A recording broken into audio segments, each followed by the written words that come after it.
Asosiasi E-commerce Indonesia menyebutkan bahwa tingkat perputaran karyawan di bidang industri digital sangatlah tinggi. Presentasinya mencapai 19,22%. Angka ini sangatlah tinggi, mendekati 2 kali lipat dari batas overturn karyawan yang hanya 10%. Hal ini menunjukkan attitude karyawan di bidang industri digital sangatlah rendah. Mereka dengan seenaknya gonta-ganti tempat kerja, melompat dari kebijakan satu ke kebijakan lainnya, meremehkan kebijakan perusahaan. Segala fasilitas telah dipenuhi. Banyak dana yang digelontorkan untuk melakukan pelatihan. Apakah kurang insentif yang diberikan? Ataukah mereka adalah pekerja yang gila gaji, tak loyal terhadap perusahaan yang justru royal di kehidupan? Seperti permasalahan yang terjadi antara Sally, Mike, dan Pete pada perusahaan XYZ yang bertajuk Hire Me, Hire My Husband.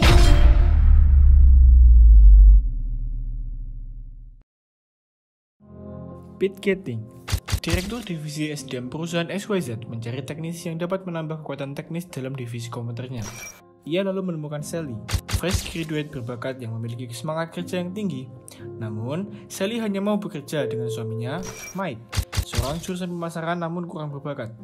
Pete tidak melihat talenta khusus dalam diri Mike, jadi dia menyimpulkan bahwa staf marketing perusahaan tidak akan tertarik padanya. Akhirnya keduanya melakukan tes wawancara. Sally membuat semua orang terkesan akan tes wawancaranya. Ia bisa menggunakan aplikasi komputer yang belum dimanfaatkan di perusahaan XYZ. Caranya membuat simulasi produk juga sangat menyentuh pikiran. Sebaliknya, Mike melakukan tes wawancaranya dengan buruk. Penampilannya pun kurang sesuai dengan suasana konservatif di perusahaan. Sally diterima, tetapi Mike ditolak. Namun, Sally tetap tegas bahwa ia hanya akan bekerja dengan suaminya. Perusahaan akhirnya memberikan penawaran untuk mencarikan pekerjaan Mike sebagai pegawai telemarket di perusahaan setempat supaya mereka tetap bersama. Sally dan Mike akhirnya menerima penawaran tersebut. 2 tahun berlalu. Sally menjelma menjadi aset berharga bagi perusahaan. Ia menerima 2 kali promosi sekaligus karena karyanya yang sangat berpengaruh terhadap perkembangan produk. XYZ pun membiayainya untuk pelatihan tambahan. Mike demikian, ia telah berkembang menjadi pribadi yang matang dan bertanggung jawab. Pete terkesan dengan skill telemarketingnya. Ia berpikir ulang apakah dulu ia melakukan kesalahan dengan menolak Mike. Tiba-tiba Sally menemui Pete. Ia menyampaikan bahwa suaminya menerima promosi sebagai ketua cabang di Pantai Barat. Ia ingin ikut suaminya dan mencari pekerjaan baru di sana. Sally mau tetap tinggal asalkan perusahaan XYZ bisa mencarikan pekerjaan yang setara untuk Mike.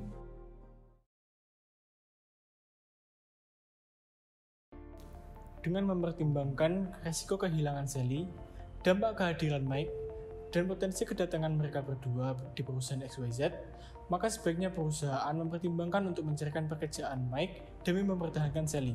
Kita tahu bahwa dalam kurun waktu 2 tahun belakangan ini, Sally telah menjelma menjadi aset berharga dalam perusahaan XYZ.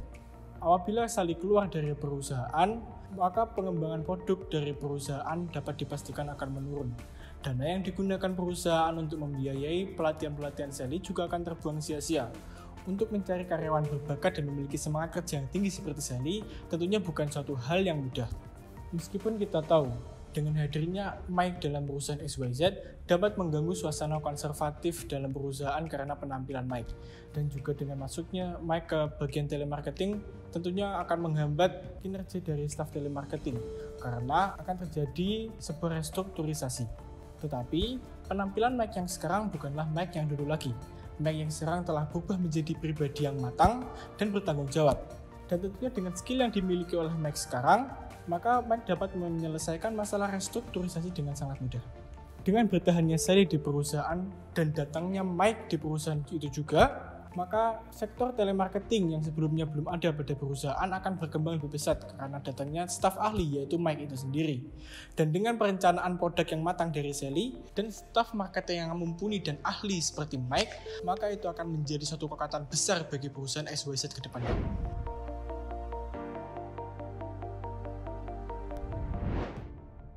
Berdasarkan masalah yang timbul akibat peristiwa di atas, maka perusahaan XYZ seharusnya membuat langkah antisipasi kemungkinan terjadinya masalah retensi Sally karena meletakkan Mike di tempat yang terpisah. Pihak XYZ mungkin telah memperhitungkan cara-cara untuk membuat Sally nyaman dan tidak akan pindah dengan mencarikan pekerjaan untuk Mike di tempat yang dekat dengan Sally. Tetapi, mereka melakukan dua kesalahan utama. Permasalahan yang pertama, mereka kurang memperhitungkan penyebab keinginan Sally yang ingin bekerja dengan suaminya, yaitu cinta dan keterikatan mereka berdua. There is no difference between a wise and a fool when they fall in love. Sehingga Sally tetap akan pergi ketika suaminya tidak di dekatnya. Kesalahan yang kedua, yaitu mereka terlalu memandang rendah si Mike. Mereka tidak memperhitungkan aspek perkembangan seseorang karyawan. Terkait dua kesalahan di atas, seharusnya perusahaan XYZ menyelesaikan masalah retensi dengan fokus kepada faktor potensi terbesar kehilangan Sally. Mungkin di awal perusahaan XYZ sudah memberi Sally kenyamanan dengan promosi, pelatihan, dan mencarikan suaminya pekerjaan. Akan tetapi, perlu diingat juga, suatu karyawan tidak hanya mementingkan dirinya sendiri. Ada banyak hal yang mungkin berpengaruh seperti faktor keluarga, lingkungan, dan sebagainya. Namun, karena perusahaan tidak memikirkan persoalan tersebut, maka potensi permasalahan pun bisa terjadi. Dengan perusahaan memikirkan hal itu dari awal, ibarat menanam kopi di mana investasi mempertahankan Sally dan mengajak Mike pasti akan dapat dinikmati di masa depan, mengingat mereka adalah orang berbakat.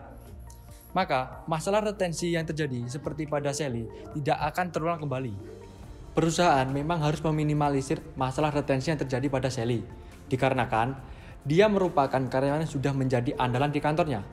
Jika masalah tersebut tidak dihindari atau diminimalisir, maka bisa menyebabkan ancaman tersendiri bagi perusahaannya.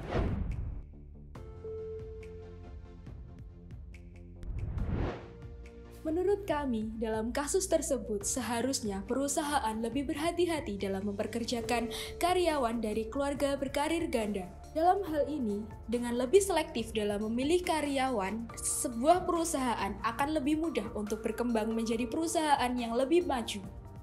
Sebenarnya, mempekerjakan karyawan yang sudah menikah atau sudah berkeluarga bukan suatu masalah yang besar, asalkan mereka memiliki motivasi yang tinggi.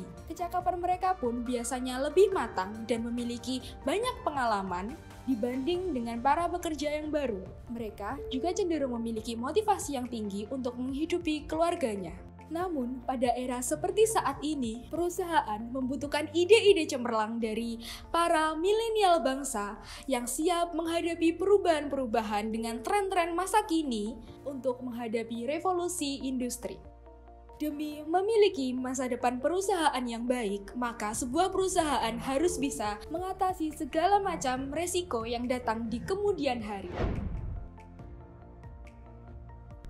Dari tiga solusi permasalahan di atas, kita dapat menarik suatu kesimpulan bahwa retensi karyawan merupakan usaha perusahaan untuk mempertahankan karyawan dalam jangka waktu yang lebih lama. Hal ini memberikan keuntungan bagi perusahaan itu sendiri karena dapat mempertahankan karyawan terbaiknya. Upaya yang dilakukan perusahaan ini harus bisa mencegah karyawan untuk tidak keluar dari perusahaan tersebut. Tapi pada masa kini, masalah retensi tidak hanya masalah tentang uang, tetapi bisa menyangkut dengan kehidupan pribadi seseorang, seperti halnya keluarga berkarir ganda. Pada contoh kasus di atas, Sally lebih memprioritaskan masalah keluarganya daripada profesionalitas pekerjaannya. Di samping itu, Sally juga akan mengancam keluar jika perusahaan tidak ingin menuruti kemauannya. Dalam kasus di atas, keputusan terbaik dari perusahaan ialah dengan mengabulkan permintaan Sally, yaitu mencarikan pekerjaan untuk Mike. Hal ini dilakukan demi upaya mempertahankan Sally karena Sally merupakan aset paling berharga untuk perusahaan XYZ. Demikian penyelesaian dari video studi kasus Hire Me, Hire My Husband. Jangan lupa dukungannya dengan Like, Comment, and share. Terima kasih.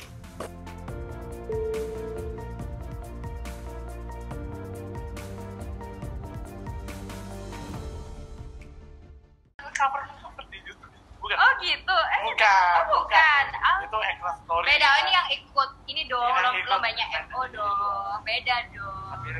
Kami ucapkan selamat untuk tim Eklas dapatkan juara harapan 1. Betul, Mbak. Oke, untuk juara selanjutnya adalah Juara 3 dari tim Verful. Wah. waduh, ini Ini namanya namanya keren sulit deh. ya, tapi Iya. keren ya. Ini pasti Ada. bermakna tinggi. Betul kan? sekali, pasti maknanya Gak dalam kalah sekali. keren sama juaranya. Betul. Iya kan? Juara dia. Ini kan nama adalah doa. Nama adalah doa, Nah, betul sekali. betul. Anda lama-lama seperti Oh, mana ya? Ya udah, kami ucapkan selamat untuk tim Perfor dapatkan juara ketiga Iya. MO. Selanjutnya, juara selanjutnya adalah juara 2, tim Hakuna Matata. Oh. Waduh, ini dari mana ini ya? Dari Jepun. Jauh banget ya. Jauh banget. Namanya aja kan. Iya, ya. diimpor dari Jepang. Untuk menjadi juara Oh, betul 2 sekali. Olimpiade. Kami ucapkan selamat untuk tim Hakuna Matata mendapatkan juara kedua. Selamat. Juara selanjutnya adalah juara 1 nih. Juara 1 pasti ini mendebarkan nih? sekali siapa yang akan menjadi juara 1. Ini bukan selamat. Tim Panitia. Weh, Panitia juara 1. Hai. Apakah ini tim panitia kita atau panitia dia? Oh iya. Oke. Berarti kalau panitia yang menang juaranya balik. Ya kita Harganya balik, oh, enggak. Enggak dong, ini udah ada fotonya. Iya, iya, oke. Buat adik-adik